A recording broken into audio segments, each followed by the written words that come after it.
नमस्कार दोस्तों, मैं अनिल कुमार इन्फो शिक्षा चैनल में आप सभी का हार्दिक स्वागत करता हूं। दोस्तों, आज के अपने लेक्चर में हम डिस्कस करेंगे high school mathematics NCERT books का 4.1 एक्सरसाइज क्वाड्रेटिक इक्वेशन का पहले चैप्टर का सेकंड क्वेश्चन का चौथा क्वेश्चन।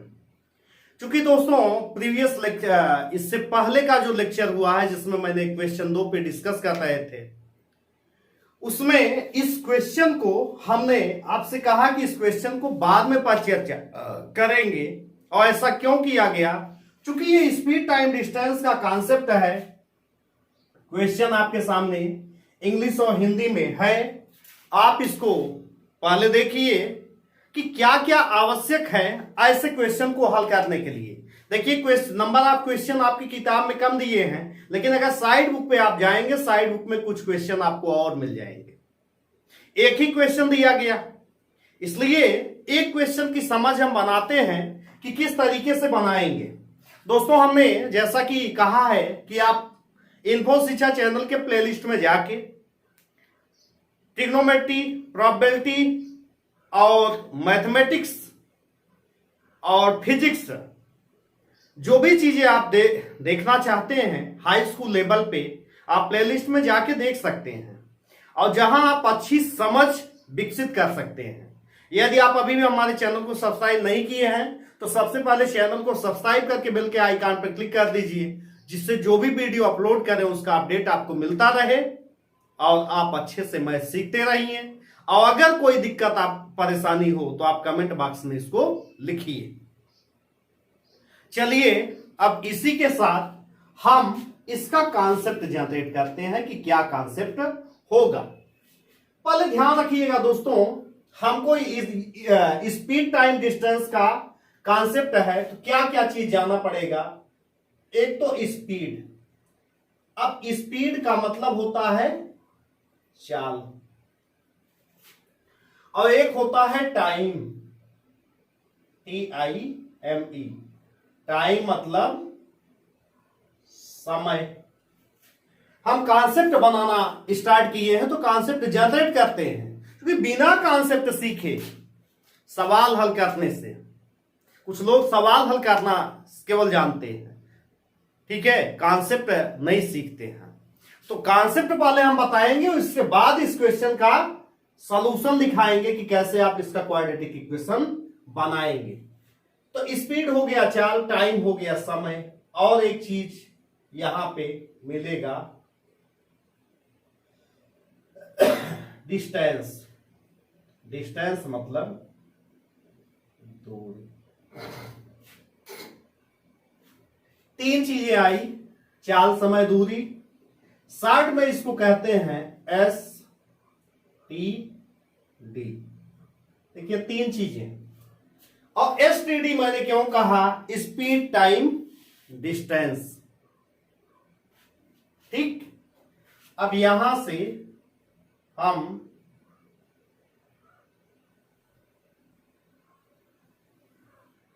ये कॉन्सेप्ट जनरेट करने के लिए हम बना रहे हैं, जिससे आपको ये फार्मूला कभी ना भूले। अगर भूल भी जाए तो आप हमारे इस फिगर को याद करने की कोशिश कीजिएगा। एक ऐसा सिंबल बनाइए और सिंबल बनाने के बाद ऐसा देख लीजिए आपने, और 3 लेटर आपके पास है STD। क्या करना है? क्रम से यहां से S लिखिए, यहां पे T लिखिए और यहां पे D लिखिए। यानी कि स्पीड, डिस्टेंस और टाइम। अब देखिए फार्मूला कैसे निकालेंगे। S इक्वल टू, मतलब कोई आपसे अगर पूछ ले कि स्पीड बराबर क्या होगा, इसी को आप क्लोज कर लीजिए। जो चीज पूछा जाए उसको आप क्लोज कीजिए। S को क्लोज किया गया तो D/T आया। ये देखिए लाइन क्या बन गया? D/T। अच्छे से इसको समझिए। क्या चीज हमने कहा, S बराबर D अपान T। एक फार्मूला और निकालते हैं, कौन सा, T बराबर यानी कि समय, T बराबर क्या होगा, D अपान S। क्या मिल गया, D अपान S। अब एक फार्मूला और, D बराबर, ठीक, तो D बराबर जब निकालना है तो अब ये बटे नहीं करना, ये ऐसे सीधा सीधा क्या मिलेगा, S इंटू टी। देखिए 3 फार्मूला कितनी आसानी से आपको निकल गया कि S बराबर D अपान टी, यानी कि स्पीड बराबर डिस्टेंस अपॉन टाइम, टाइम बराबर डिस्टेंस अपॉन स्पीड, और डिस्टेंस बराबर स्पीड इनटू टाइम। तो 3 फार्मूले आपको कंठस्थ हो जाने चाहिए। आप हमेशा इसको याद करके रखिए और दिमाग में ये फिगर बैठा लीजिए। और यदि आपको वीडियो पसंद आए तो आप लाइक कमेंट जरूर कर लीजिए।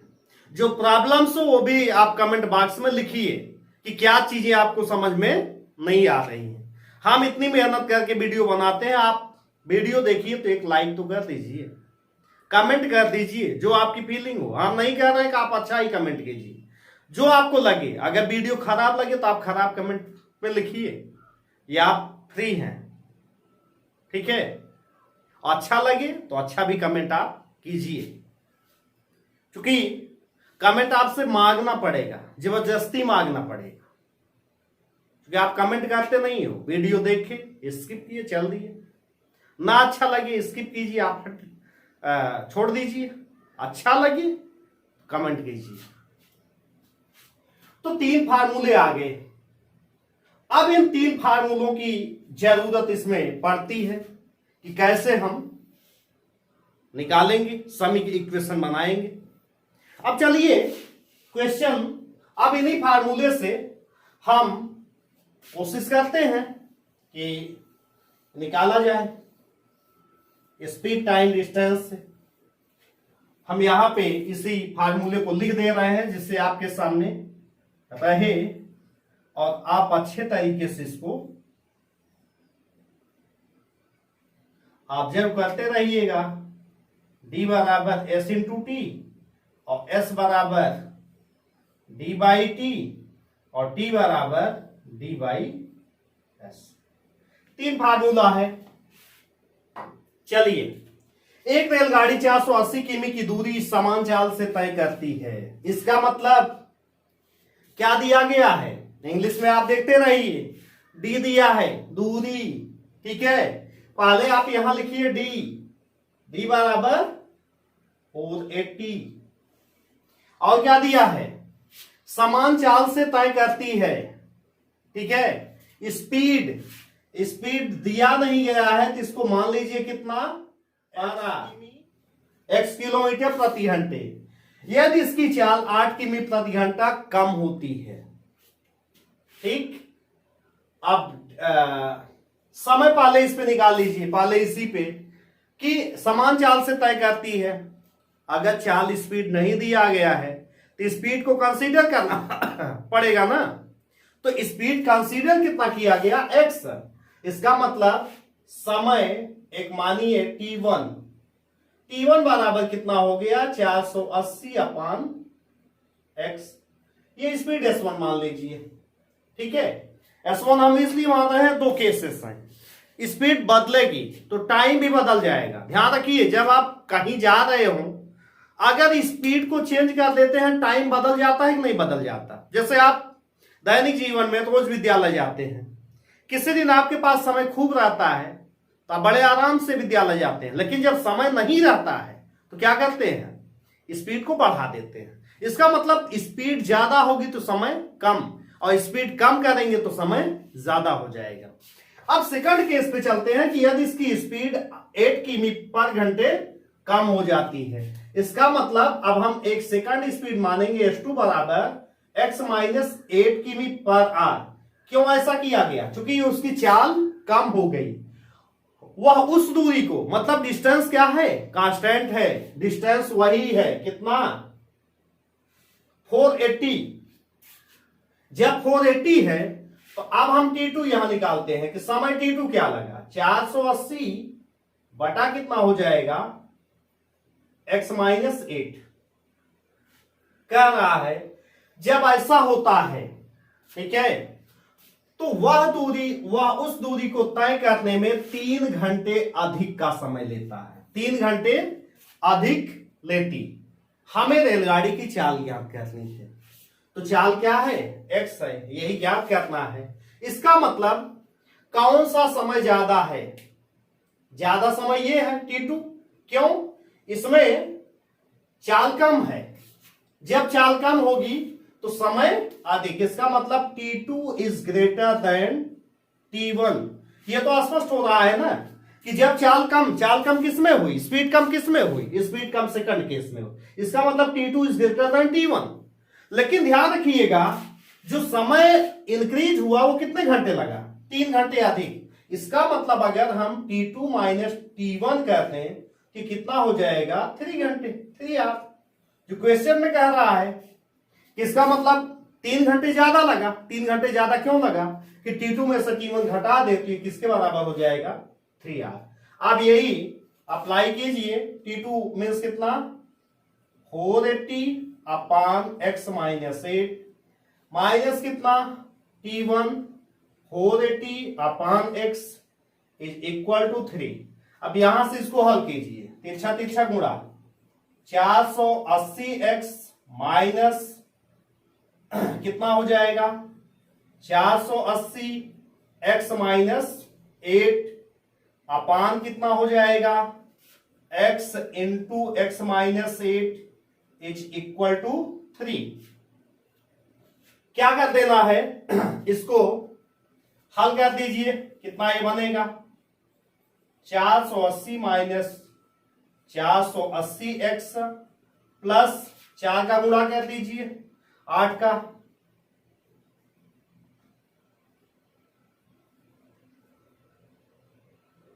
बराबर कितना हो जाएगा, इस 3 का गुणा इससे कर दीजिए 3x x माइनस 8।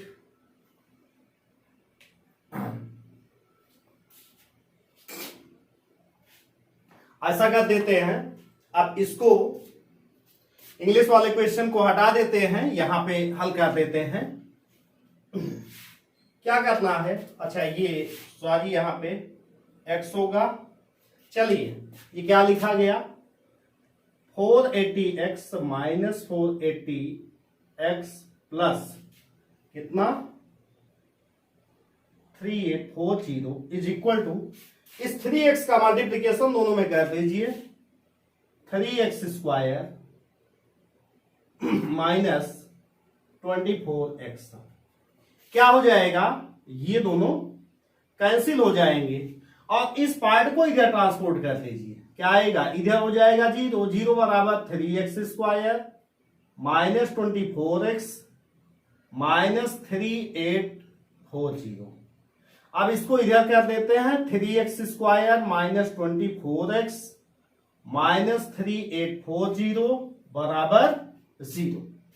क्या कर दिया जाए, 3 से सारी वैल्यू काट जाएंगी, इसको काट दीजिए x square minus 8x minus 1 2 और यहां 8 0 इक्वल टू 0।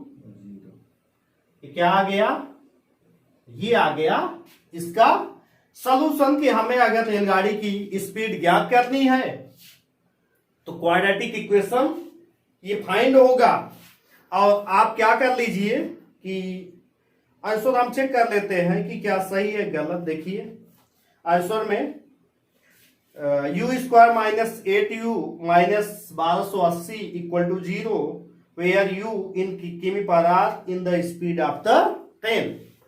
तो अब आपको क्या मिल गया, मिल गया आपको ये आंसर।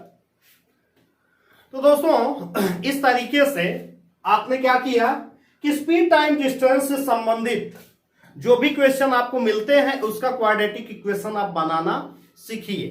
किसके माध्यम से? ये जो कॉन्सेप्ट आपके सामने दिया गया। दोस्तों अपने नेक्स्ट वीडियो में हम इस सेगमेंट में इसी के नेक्स्ट जो चैप्टर है, हाँ एक बात और आपसे कहनी थी कि आप इसका एग्जाम्पल नंबर 1 इसी इक्वेशन पे संबंधित है और सॉल्यूशन दिया गया है, वो क्वेश्चन आप हल कीजिएगा। क्योंकि दोस्तों ऐसा नहीं है कि एक्सरसाइज ही इंपॉर्टेंट होता है, इंपॉर्टेंट आपके लिए एग्जाम्पल भी होता है।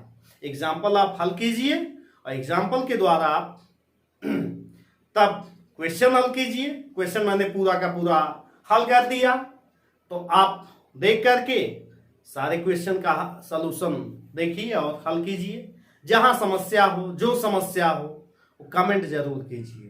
दोस्तों हमारे चैनल का मकसद मैंने बता दिया है कि ज़्यादा से ज़्यादा लोगों तक ये वीडियो पहुंचाइए और आप आसानी से चाहे जहां पे आप इंडिया में रह के इस चैनल के माध्यम से आप पढ़ाई कर सकते हैं। तो हम अपने नेक्स्ट वीडियो में आपसे मिलते हैं दोबारा, तब तक के लिए नमस्कार।